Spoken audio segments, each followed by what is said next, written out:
jump in because we have an amazing guest with us tonight, and we are going to talk all about dermatology and renal diets, but we're going to talk about the newest advancements that are happening in nutrition.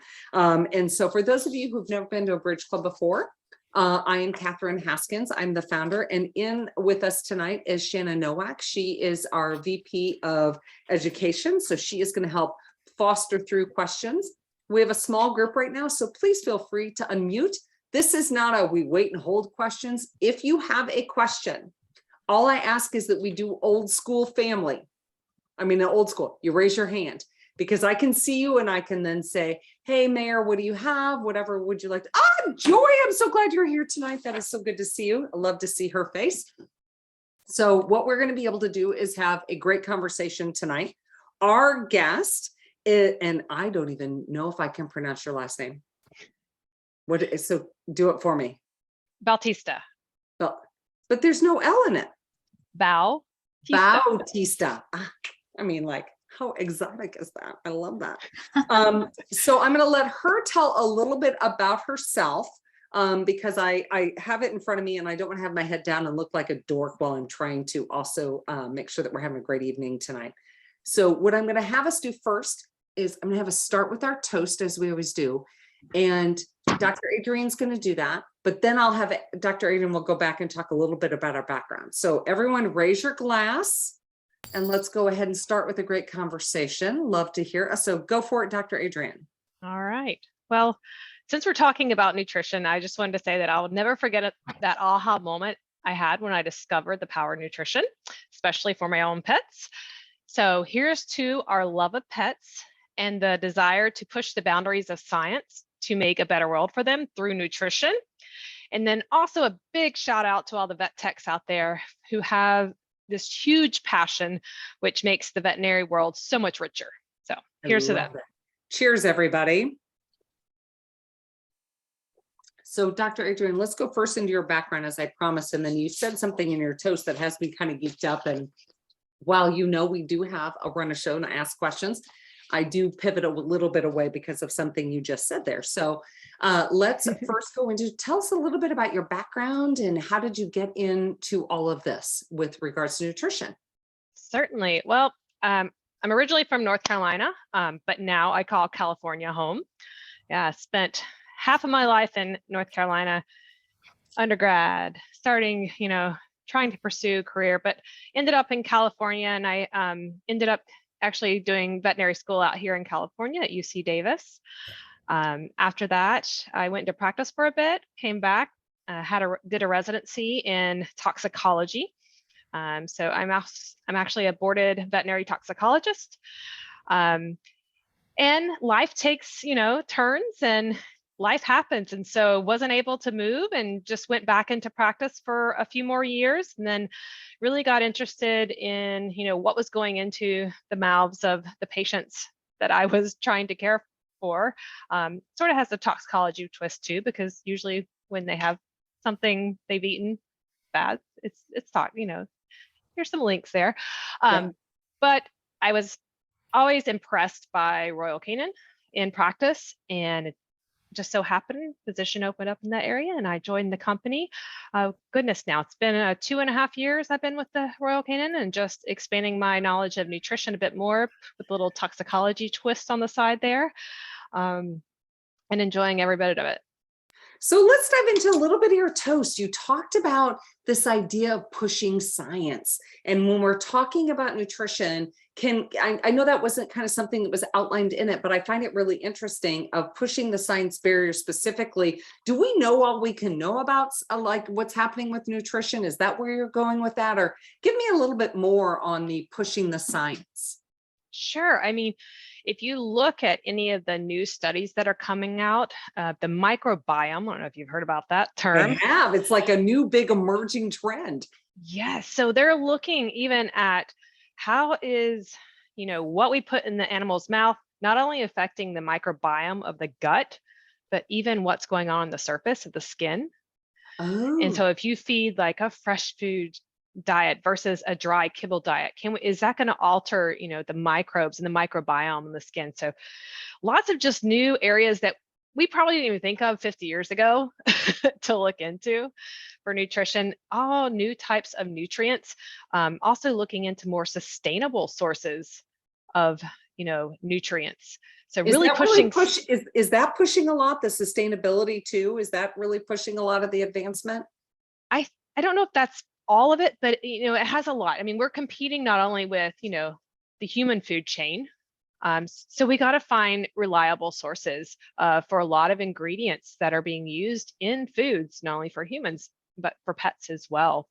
And so trying to come up with alternate ways of protein sources, or how do we get a specific type of omega-3 fatty acid? Is there some other organism that can produce it that's going to be better than trying to, say, harvest it from a fish source, which we know, fishing, fish are, the population is dropping. So if we can Yes. get maybe, some type of other microbe or algae to make that omega-3 fatty acid for us, we can, really push the boundaries of technology.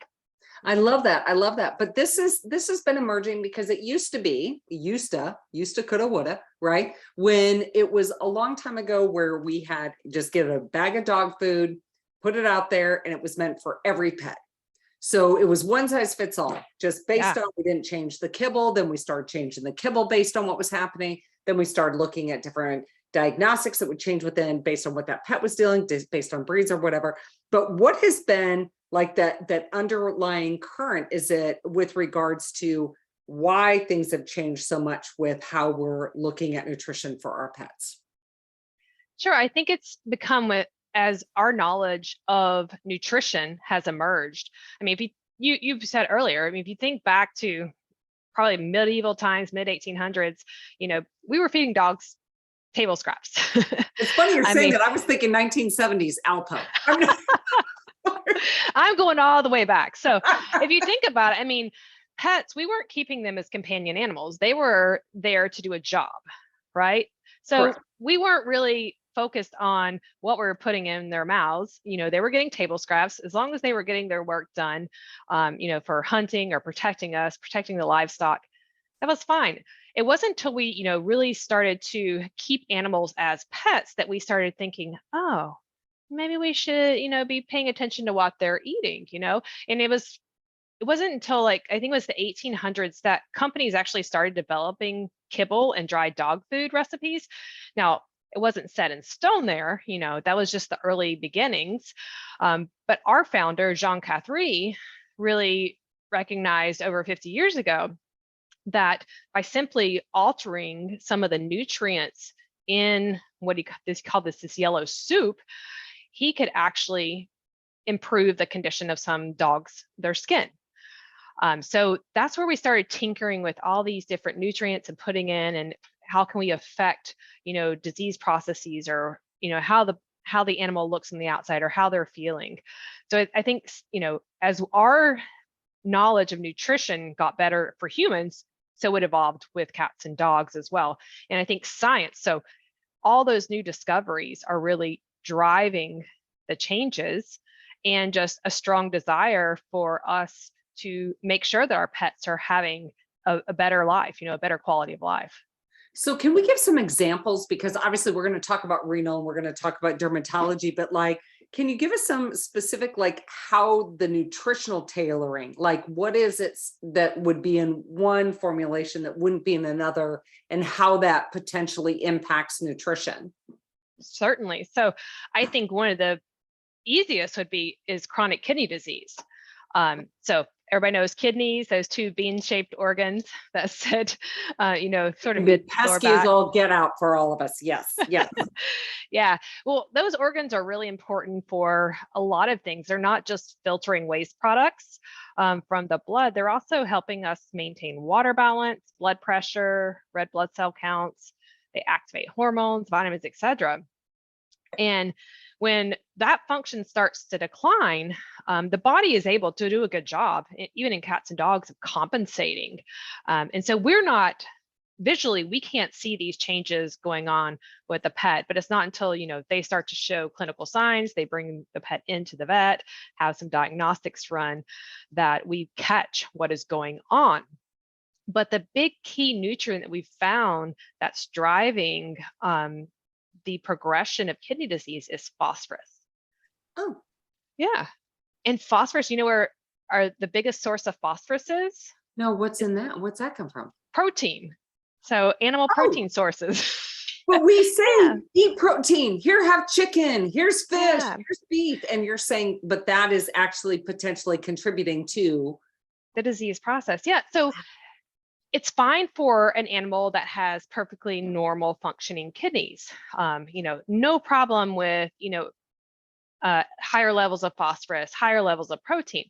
But for a cat or dog that has kidney disease, we need to really cut back on those. Now, phosphorus is the one we really want to cut back on, and protein is just along for the ride. Protein helps in the later stages of kidney disease because that's driving why they're feeling so yucky. So the waste products of protein metabolism in the body, all that stuff that, should be eliminated by the kidneys isn't. It's sticking around the body and making that animal feel yucky. And so we start to lower protein as well. But yeah, so that's the biggest thing. So you wouldn't want a phosphorus restricted diet for a growing pet. That would be horrible because they need phosphorus to build strong bones.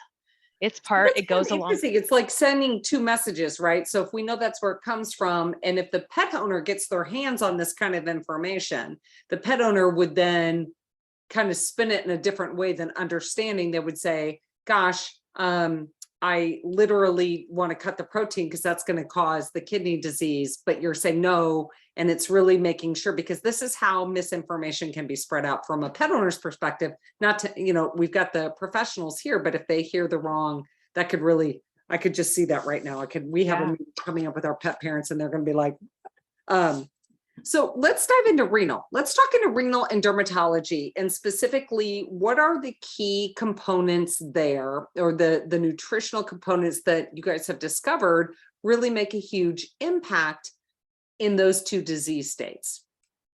All right. We just mentioned kidney disease. We know phosphorus. So we're going to make sure we have lower levels of phosphorus, going to make sure we have lower levels of protein, but they have to have enough protein in there. They're going to meet their daily needs, that pet's daily needs. Other things that are important for potentially protecting the kidneys. So it's not just phosphorus, but what can we do because there's ongoing damage? So we include things like omega-3 fatty acids. We know that certain omega-3 fatty acids actually can help combat inflammation. We know that there's oxidative stress going on, so we can throw in some antioxidants in there as well. And we know these guys can't control or can't regulate what they're doing with a lot of their vitamins and minerals. And one of them is the water-soluble vitamin B. And so we actually add in extra to a renal diet to make sure they're getting enough B vitamins. People don't think about these little nuances. So it's very tailored to that specific disease process. So specifically on this one in particular, what's within the exam that would help a practitioner be able to understand these are deficits for that particular pet, that they would then say this would be the option for them? Certainly. So I think a lot of it comes back to diagnostics, So first, we need to make sure we have a diagnosis of kidney disease before we put them on this diet, because if you put them on a kidney diet, you could be severely restricting their protein, so they could be protein malnourished. But when we go through some of the diagnostics for kidney disease, some of the blood values you're measuring, some of the electrolytes, you're looking for changes in phosphorus, changes in potassium. And if they're high or low, we can tailor a diet that maybe has a little bit more potassium if they have a really low potassium. Or if they're really high in phosphorus, we have a couple different renal diets. We can look for one that's that's on the lower side of the phosphorus renal diet. So it's very subtle changes that they're looking for. And it's not something you can see from the outside. You do have to do more invasive blood testing to look at these things. So is there a challenge if a pet parent comes in again? I'm thinking because we have such an empowered pet parent audience in the world these days, right? So they're coming in, they've done their research, they think they know what's going on, and they're saying, what other supplements should I be adding in? Will they understand that in fact that the nutrition is going to help them address the issues of their pet? Or is this something like walk through for the practitioners out there of understanding how to deal with that kind of potential challenge, or when they're asking for, should I be doing more? Yeah. And I think that's always the question when you're a veterinarian is, what can I do? Is there something else I can be doing? Yeah. But knowing that nutrition is the number one thing that you can do for your pet if it has chronic kidney disease is really important. And why do we know this? I mean, there are multiple studies out there. One that was actually from someone that works for Royal Canin, or is associated with our company, is by simply putting a pet on a renal diet, we can extend their survival time 2 times longer than if that pet had stayed on an adult maintenance, just the regular diet. They were on adult diet. So we can double their lifespan. That's just incredible. by changing nutrition. And this is for cats. Now, dogs, it's a little bit different. Dogs with chronic kidney disease, they have faster progression, but cats can live for years with this. And simply by changing nutrition, you can slow that disease progress and keep them around a bit longer without having to add on anything else. So that's the power of nutrition. I love that. And I think if we could just get that message really set in there, I think that would be phenomenal for everyone to fully understand. Shannon, before I go on to the next, I just want to see, is there anything else on renal that we want to be also addressing as we're going forward in particular? There aren't any questions in the chat, but I wanted to say from like a clinical standpoint, I know that we often get resistance from pet owners thinking, well, why do I need to be on this prescription diet when, at the pet store, there's one that says like, for healthy kidneys, feed this food. So what is your go-to way to convince these pet owners? Yeah, that's a great question. I would say a lot of it comes down to knowing the companies and knowing who's producing the food, because it's not hard to make a pet. I mean, anyone can make a pet food nowadays. Have you been to the pet store or just gone online to see how many are doing this? So really looking for the respectable companies that have been out there for years, doing the science, doing the research. I think that's the biggest thing. Just because something says it's good for the kidneys doesn't mean it necessarily is. So I really just say, trust your companies, know what they're doing, ask questions. If you don't find the answer, call the company. They should list some type of address or contact on the bag of food so that you can contact them. So we've got a couple questions just specifically on this. So as we go forward, and Dr. Joy was asking, many of her clients in particular, and she is in a holistic practice, which by the way is a phenomenal practice, that she's saying that they won't feed a Royal Canin renal diet because the proteins are all byproducts. So obviously the audience space is very specific on that. But, just kind of curious on this idea of, when we look at science, we look at advancing, we're looking at new proteins, we're looking at new ways to address things. Is that a question that comes forward often for you all with regards to the sourcing of where these products come from? Oh, certainly. I think we get questions about our ingredients a lot. And so I would say as a company, our focus is not on ingredients, we focus on nutrients. So we're looking at, the nutrients that pet needs to survive. We're not looking at where it's coming from, but we want them to make sure they're getting the amino acids, the vitamins, they need the fat amount. And it just so happens that byproducts are a great source of protein and amino acids. Doesn't mean they're bad. So if we've got like this perception on like some of these, because we've got this whole thing, what was meal and what wasn't meal, and like as we go through of what is everything. So it could be a labeling of understanding where the nutrition is. But I understand that's how we as humans have been trained to think about food, right? Yeah. Do you That's think a very fair. cat or dog knows the difference? No, that's not what they're looking for. Cats and dogs, and especially cats, are more interested in how something smells and how it feels in their mouth feel. They're not looking to see if that is 100% chicken or 100%, pork. No, it's how it smells, how it feels in their mouth to them. So I think it's interesting. Lisa brought in here too, many cats won't eat script foods. Is it an eating thing, or is it a cost issue? I think that's an interesting of saying many cats won't eat script foods. So I would be wanting a little more clarity on that. But in your research and like with what all of Royal Canin does, can you walk through like how cats are receptive to the diets?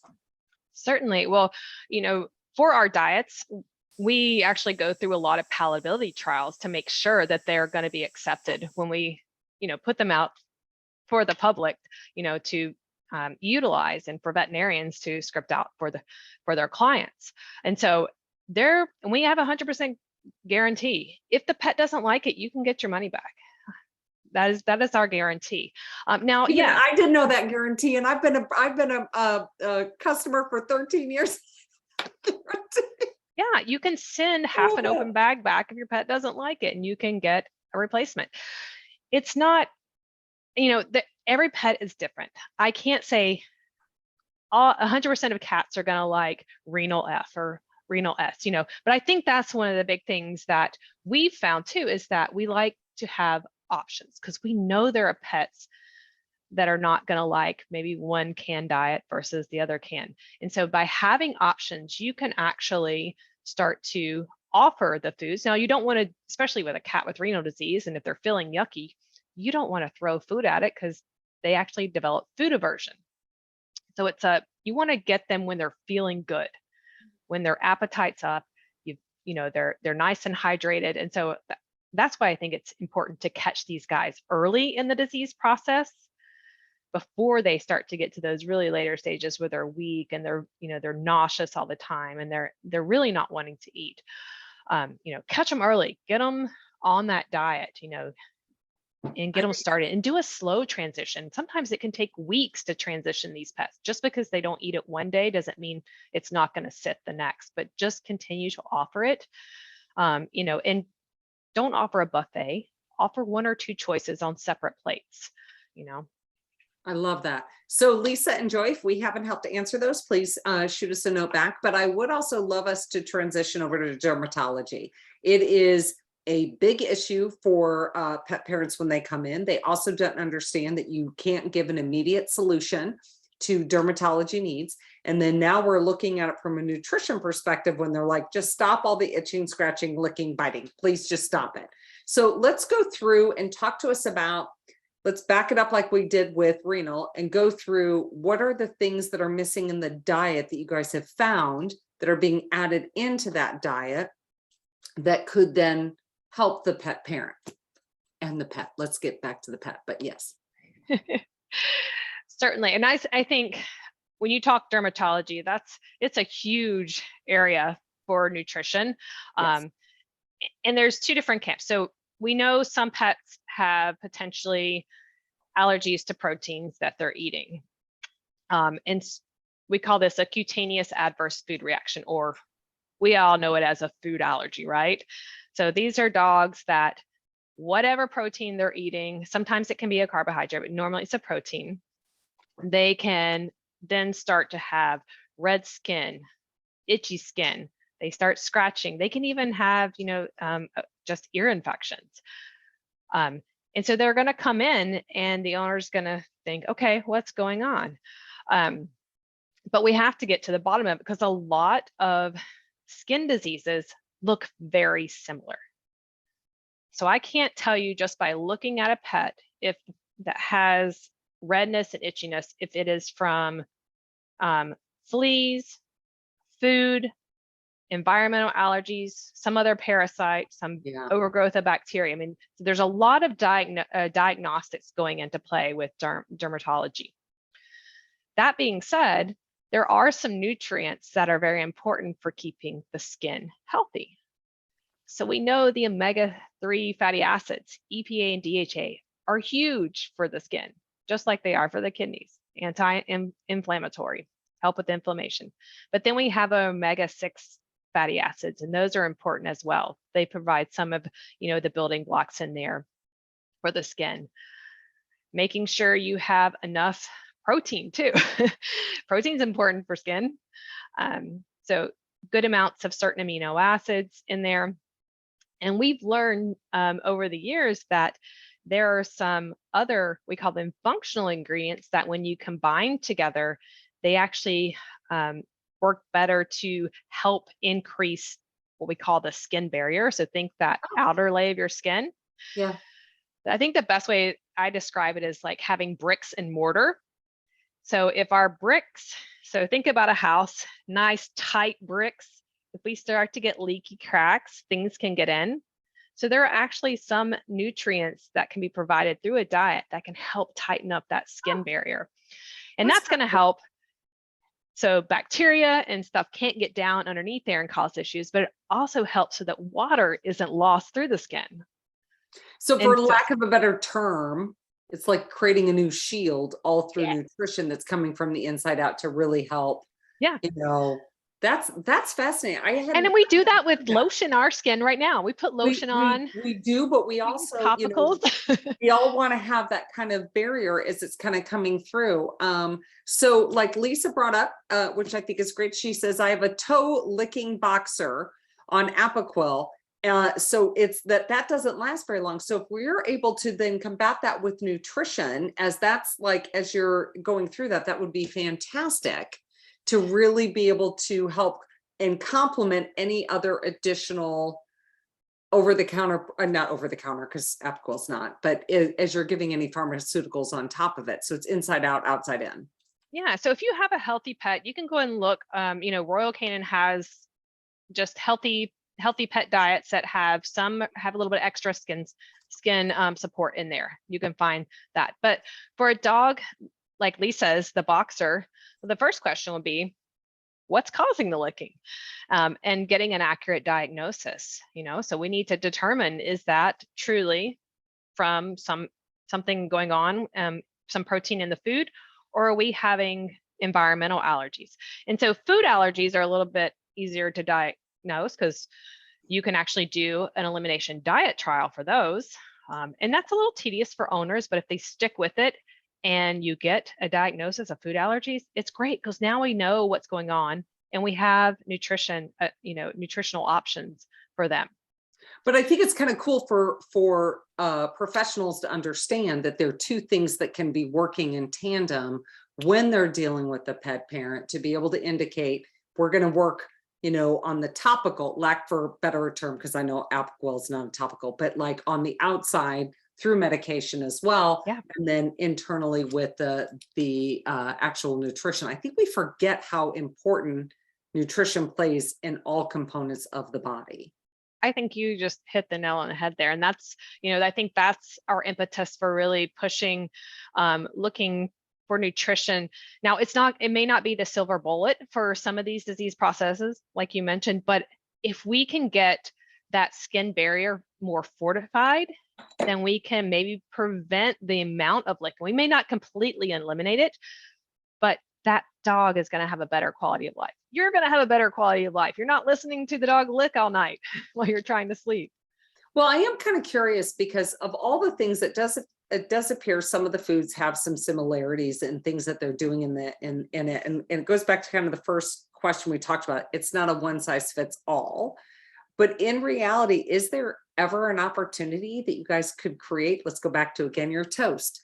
The idea that science, let's push the limits, where we could really have a super diet that would help across the board for pets? Or is it because every breed is going to be different, every age of the pet is going to be different, that we need to be modifying as we're going through? Or is there that potential in the future where we could be like, dun da da da, or no, because everything is so different? I mean, I'm just curious. Well, I think that's a great question. And I would love to have that one size fits all, but I think because just like us, we change, we get sick, we have new illnesses coming up. I think we're still going to have to tailor nutrition to what the animal's going through at that life stage, what disease process, what size is going on. I can't imagine trying for a huge or for a little dog to try to eat, if we, trying to think about kibble size, a big kibble for a large one. Or if you can think about, it probably wouldn't work for a large dog eating an itty bitty bitty kibble, because then they're not going to chew their food. They're just going to swallow it whole. So I think it's sort of unrealistic to have a one size fits all in this magic bullet. That being said, maybe we can get better at individualizing the nutrition. So maybe we're going to have something coming down the pipeline that you tell me what specific needs your pet has, and we can create a diet just for you, just for your pet. So I see that. I see where you're going. So it's going to be, because that's where the world is moving in general. So based on all the diagnostics, there could be, a beep bop boop bop boop boop, where you put in all the buttons. I'm an old school lady, but and then it would be able to, I'm thinking Jetsons era. Not everyone gets that one, but, and then that food would be specific for that individual pet, whether it's a cat or a dog, and where they're at in their life cycle. I think that's more where we're moving towards, versus let's find something that's going to be the magic bullet for everything. I find it fascinating, the science component with it. And so can you walk us through, is it because of trends that have occurred where we're seeing more reporting issues with renal issues, or we're seeing more reporting issues with dermatology that makes us look at those diets more often? I am kind of curious, how do we zone in, or is it just a cornucopia and everyone is zoning in on these particular diets? Specifically, I'm looking at when Royal Canin goes, this is why we're focusing on this particular diet. I think when we get more, data coming out that, and statistics saying, okay, this is a hot focus, and how can we address it nutritionally when there's not something out there on the market, and it's a pretty prominent disease, especially for chronic kidney disease. I mean, 30 to 40% of cats over the age of 10 are thought to have chronic kidney disease. So, we know it's a problem, and we're looking for a solution, a nutritional solution, because it's affecting such a large portion of the population. Same thing with dermatology. I mean, we know that 1 in 10 dogs potentially has environmental allergies or atopic dermatitis. So how can we make something that's going to help that pet?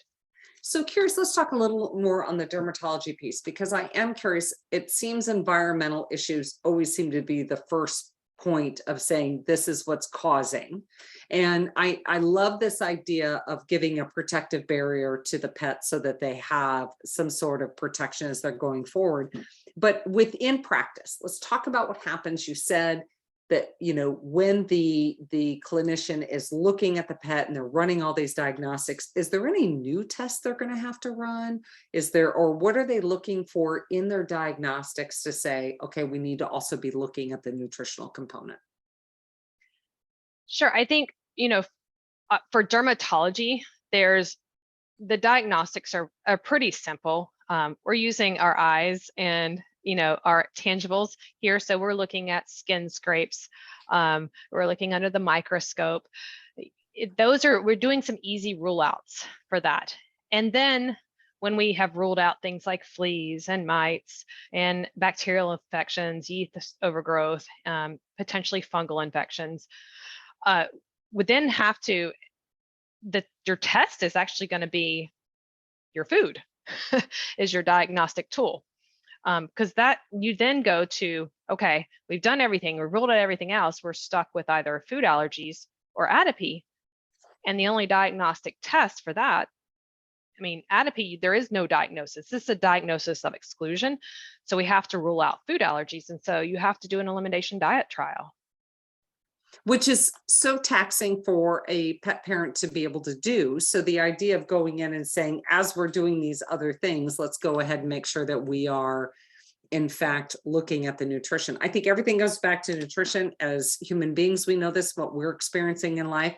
We've eaten something, we shouldn't have eaten it, don't feel so well, not feeling well, change what you're eating, changes everything. Since our pets can't talk to us, we have to kind of assume the same thing. And as someone who has literally been on a Royal Canin diet for 13 years, it has saved our ever loving lives. It is a great product for my individual pet and what she is needing. So I say that as a pet parent perspective, but as a profession, really pushing that science envelope in other disease states, I think is really critically important, because not every pet parent has the same problem, and to really arm the profession with new opportunities that'll address. Love that you're doing all the dermatology and also going after the kidney disease, I think is incredible, because that's but I do think what Shannon said, we're confused by the marketing, right?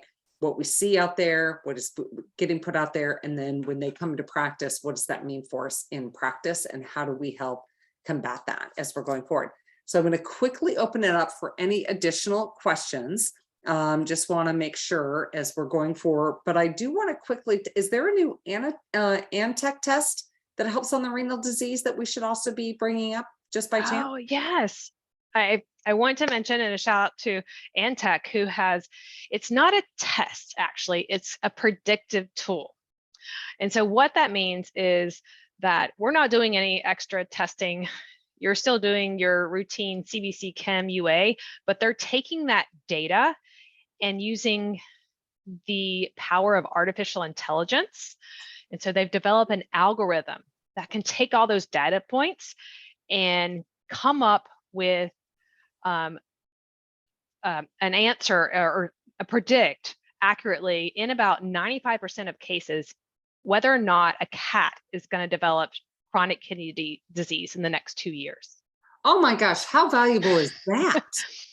Yeah, and Holy cow. I mean, I think as veterinarians, we could potentially, if there's little nuances, we don't have time to go down and look at every single data point and all this. So this is actually using computer power to help us be better clinicians. It's not saying you're not doing your job, but it's telling you sooner so that you can say, hey, I'm gonna flag that patient. I'm gonna start watching them more and really paying attention to their renal values, their weight, what their urine specific gravity is, and maybe even we'll look at altering their nutrition right now to slow down that process. So we know they're going to get to that stage. I love this because it's also preparing the pet parent for the cost that potentially could come. This is all about cost of care. This is all about preparing for what could happen. But if you could be more in the preventive care arena and really helping that pet parent, that would be amazing. I love that. Anything else really cool coming down the pike that we shouldn't be knowing about from a testing perspective? Because that's wicked. That's amazing. Now, I know that they've been working on something similar for dogs, which would be amazing, because for cats, they can live quite a few years with their chronic kidney disease. Dogs, completely different. We don't get a lot of longevity once we diagnose them with kidney disease. So I think for this, if they can develop an algorithm and using, this computer power for dogs, it's going to be a game changer for dogs. I can't even imagine what that would do for practices across the country. Like, it would just be amazing. So go Antec, go, or whoever else is out there, let's get that one done as we do it. Okay. So we always try to be really careful with people's time. Is there anything we didn't get a chance to talk about that you really want to make sure we're mentioning with regards to these two diets? Because I'm a big believer in the fact that we need to be looking at nutrition as it impacts the pet from beginning to end of their lives, and really paying attention to it. So what else have we missed that we should be discussing before we do our final toast? Sure. I think, just for the renal point, just hammering home that simply by using diet, we can increase the lifespan, or, the survival time of that pet. And then for skin, the diet, if it's atopy, this is not going to be the magic cure-all. You're still probably going to have to add on some topicals, some medications here and there, but we can get it maybe down to a lower level so that your pet has a better quality of life. So really think about that nutrition component for atopic dermatitis or atopy cases, because it's part of your multimodal management. Think about it that way when you're using nutrition for atopy. Ooh, Joy asked a really good question, and I actually have the same question, because it seems we always divert to chicken as the main protein source or the flavoring. And she actually has a pet in her practice that's allergic to chicken, but then it seems all renal diets are chicken. Why is that? Not all of them. Oh, Royal Canin has, Royal Canin does have a renal HP diets or our multifunction diets. We've learned that, pets don't always have just one single condition. They come with multiple. So we have multifunction diets to address multiple problems that a pet has. So it only comes in dry. I apologize at this point, but that is an option. I think from a standpoint of palatability, chicken's very palatable for a lot of pets. But yeah, check out the RC hydrolyzed so she asked, protein. is it see, I'm going to say it wrong again. Say it for me, Shannon. Hydrolyzed. Is it a say it again. Hydrolyzed, not hydrolyzed. She's asking, Joy's also asking if it is that. Oh, it's a hydrolyzed. Yep, hydrolyzed soy. Okay. See, and that I realize for a holistic person that may not fly. That's really focused on that, but well, don't one think of the of it really as, cool things about Joy is that Joy understands the balance of both in the practice, but she has an incredible practice. So I just a little call out to Joy on that. Just think of it as pre-digested. We're breaking the soy protein down to little pieces so that that pet doesn't recognize it as a foreign entity and not going to react to it. I love that. I love that. Any other final questions? Because we're about ready to go into our final toast, because if you don't know it, you should know it, is Veterinary Technician Week, which means we need to be hailing and celebrating and loving on and appreciating all of our veterinary technicians across the entire globe. And then someone put a little thing on, I love it. So I just really want, and for tonight, I'm going to have Shannon do the closing toast, because she is in fact the world's best veterinary technician. I know there are a million others, but because she is mine, and I say she's mine because she works at the Bridge Club, but I adore this woman. I think she is one of the smartest people on the planet. I honestly God believe that from the bottom of my heart. So Shannon, I have a little bit of wine left, so I'm ready for your very thank you glorified toast. And I love everyone's little hearts and things on their screen. That's really cute. So obviously my toast is going to focus on veterinary technicians, because as you're all very aware by now that it is Vet Tech Week. So I just want to, dedicate my entire toast to vet techs, no matter what their roles, whether it's in a clinic, in research, education, industry, anywhere else. I think we can all agree that vet techs really are vital to this profession. So cheers to all the vet techs out there. Cheers, everybody. Dr. Adrienne, thank you for joining us tonight. And to keep the vet tech conversation going, we have an amazing conversation coming next week. We are going to talk about the realities of being a veterinary technician. And one of the things that Shannon and I have recognized in all the time that we've been doing the Bridge Club, every time we talk about the veterinary shortage or we talk about new opportunities within the profession, it just seems that the technicians are the one that have to carry the burden. So we're actually going to talk about what it means to be a veterinary technician today. And in honest to God, swear you not, we're not lying to you, a real solution to solve what is happening that doesn't impact your wallet, but instead will help you make more money. And can happen. Like, I'm shocked by this thing. We're going to be having a practice come on and talk about what they're piloting in their practice and are actually looking to raise salaries up to $80,000 a year for their technicians. So I am telling you, this is next week. Please join us for it. I am so excited to share this. I've been talking to folks all across the country about it. They are really excited to hear this story of what's been happening. So I'm so excited. But with that said, I really want to thank Royal Canin and Dr. Adrienne for joining us tonight. Having this conversation about the impact of nutrition, we all understand it is the number one thing that a pet needs in order to be able to survive. But if we can actually impact their medical future by how we are feeding them with new diets that are really going to push the level of science, I'm going to keep using your little phraseology there, that we can really make a huge difference. And we know that renal and dermatology are two of the biggest issues that pet parents come in with. It's one of the number one things we see in practice. And if we can actually help them with preventative care and moving them forward, that would be fantastic.